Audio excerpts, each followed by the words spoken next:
Hi there, I'm Shawna Robins, founder and CEO of Third Spark. And today I have the pleasure of doing an Authority Magazine interview on how each of us can leverage the power of gratitude to improve our overall mental wellness. I have Aria Johnson with me. She is a TV personality, a keynote speaker, a best-selling author, and host of Behind The Glitz podcast. Hi, Aria. Thanks for joining me today. Hi, Shawna. It's a pleasure to be here.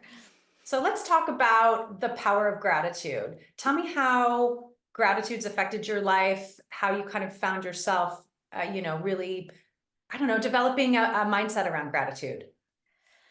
I've always studied gratitude because I know that while you're in a state of gratitude, you can't be in a state of fear because it's your amygdala, it's the fight or flight center of your brain. It's this piece that just grows bigger and bigger and bigger. If you have any kind of childhood trauma, it gives you anxiety later in life. So it can grow to actually twice the size of a normal amygdala just based on trauma. And so in order to shut that down, the part that's like your monkey mind, when you're in a state of gratitude, it completely shuts it off. And there are so many little things that you can do throughout the day to sort of work with your anxiety. And that's not to say, don't take medication, because I'm all for whatever your doctor says. But for us, those of us who want little tips and tricks to just sort of feel better throughout the day, there are so many things you can do. And when you stay in a state of gratitude, it really does change your brain and your neural pathways over time to start looking for the gratitude. And so then when you're more grateful, you just become happier. And there's studies around that too. I know Oh, that, there's yeah, tons of studies about how research. you can rewire your brain for more happiness by using gratitude. Yeah, I mean, we've known about these studies for so long, and they got popularized when Oprah was talking about gratitude journaling, maybe, I don't know, 20 years ago. I don't want to age myself, but it was definitely a while ago, and they had so much research, and now there's even more and more research just proving that you can rewire the pathways. I won't get into the crazy science because it's not what people want to hear. It's like, let me just explain it like this. You have these grooves in your brain. They're little neural pathways, kind of like a roller coaster, right? And every time you do something, you lay down a new pathway. And if you do the same things over and over, you strengthen the current pathways. So let's say every day I'm driving my daughter to school. This is a true story. When she was, not a school, but like preschool or whatever, when she was like 2 or 3 years old. And every day I would be running on caffeine and adrenaline in the morning, trying to intermittent fast so that I could lose the baby weight and be in shape and all these things that women try to do. And I would be like running on adrenaline and singing little nursery rhymes in the car so she doesn't cry and just trying to entertain her. And I was in this state of anxiety, what I didn't know then, which would later cause burnout when I actually hit rock bottom. But I think a lot of women are in that state. And so every day you go through more pathways of like stress, and it's just more stress and more stress. And then next thing you know, you even think about getting in the car and you're already stressed out. Because for most of us with kids, you're packing lunches, you're making sure they did their homework, you're making sure they're wearing the right uniform, and there's so many things you're thinking about. You're not thinking at all about yourself. And so when you learn these little gratitude techniques, like for example, I'll teach you one. And that would be in the morning, you're in your car, you're stressed out, and you just stop before you start playing the music at 7 a.m. for your kid, and you take, I don't know, just a few deep breaths, just in for 4, hold for 6, and out for 8, really slow, as slow as you can. And if you can't remember those numbers, just think out for double. So however you do it, whether it's in for 4, hold, out for double. It's called a 4-6-8 breath. And it's something that the US Navy actually uses to kind of calm down the soldiers when they're about to go into battle. So all of this stuff has been proven. There's thousands of studies to back this up. You can also do box breathing, where you just picture a little box and, be careful if you're driving, but it's in for 4, hold for 4, out for 4, hold for 4. So if you did that just 3 or 4 times, not even a minute, you would just calm down your body and get out of that fight or flight and into rest and digest. Are you going to like cure an anxiety condition? No, but in that moment, you're turning off that amygdala, that stress, and you're getting into your body's chill place, that rest and digest, so that you can just enjoy the moment and see, like, and then look in your rearview mirror and see how cute your little baby is, instead of stressing that you're late for work. And if you can do that just a couple of times throughout your day, anytime you get stressed out, just that alone is life changing, especially for any kind of health conditions, because as we know, anxiety and stress exacerbate health conditions. For example, 83% of all autoimmune diseases are in women. That's right. Why? That is an insane number.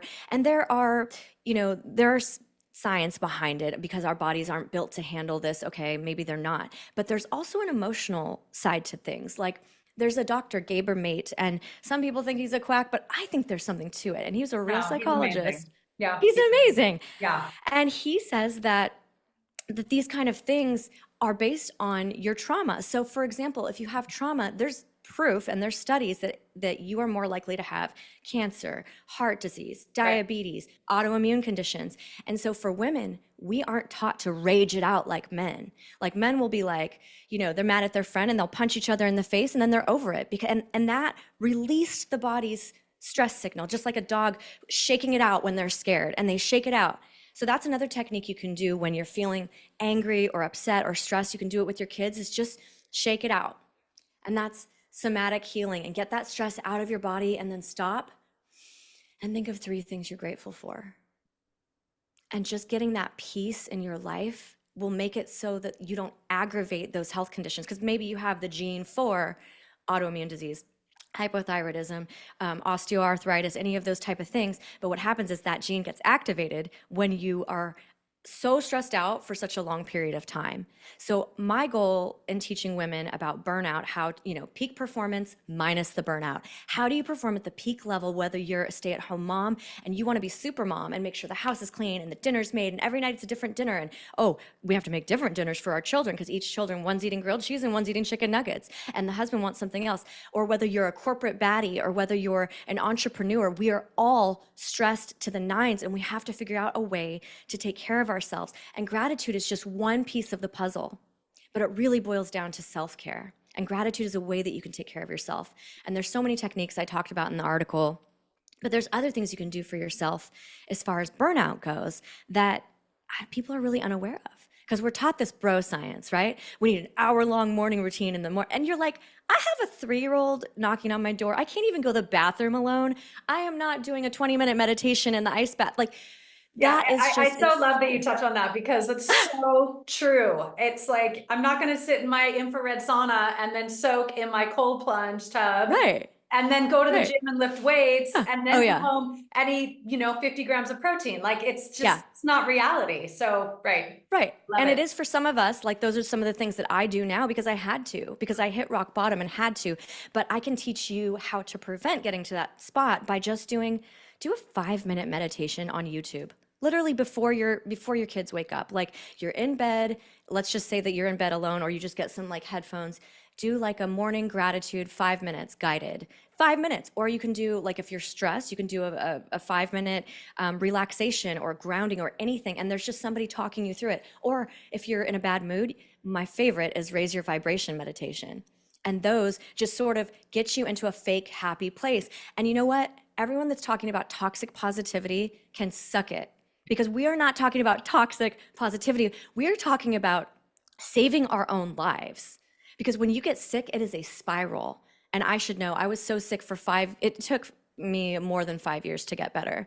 And I had to learn this all the hard way. And so once you get sick, it's like a domino effect. First your stomach breaks, then your thyroid breaks, then your autoimmune this, and it's just like, it's a cascade effect. And so if you put these things into place now, and I'm not talking an hour, I'm talking 5 minutes of meditation, I'm talking 60 seconds of breath work a couple times throughout your day.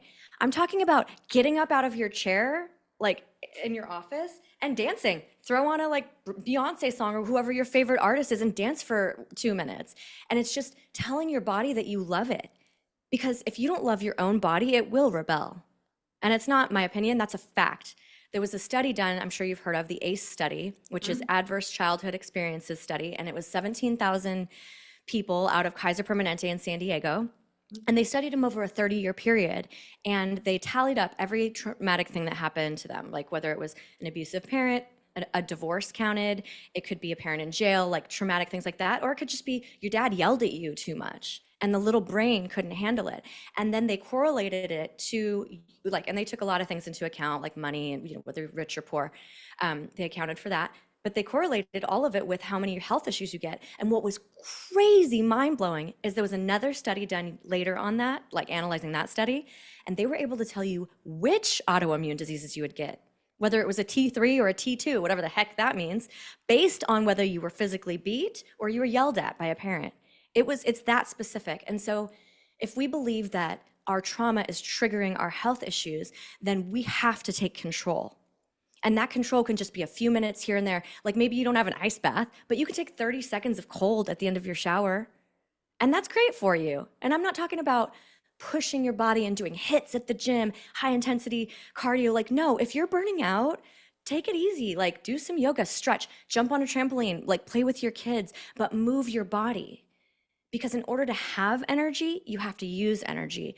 And one thing I love that Brendan Burchard says is that an energy plant doesn't take energy, it creates energy. So that's what happens when you go to the gym, right? You're not like, oh, I'm so exhausted, I just went to the gym. If you're doing it like that, you're doing it wrong. You should be like, oh, I have more energy because I'm going to the gym. So really pay attention to what your body's telling you. Because as women, we're like, no, I just want to fit into my pre-pregnancy jeans. It's like, you know what? Cut the tags out of your clothes, girls. I had to do that. I went up and down by 30 pounds because my thyroid, and there came a point where I would look in the mirror and just hate the way that I looked. And I started asking myself, why am I being like this? Like, I'm an evolved person. And I would like, if I looked at any friend that weight, I would be like, yes, girl, work it. You look great. But I was criticizing myself because of that self-hatred that a lot of us have. And so I realized, you know what?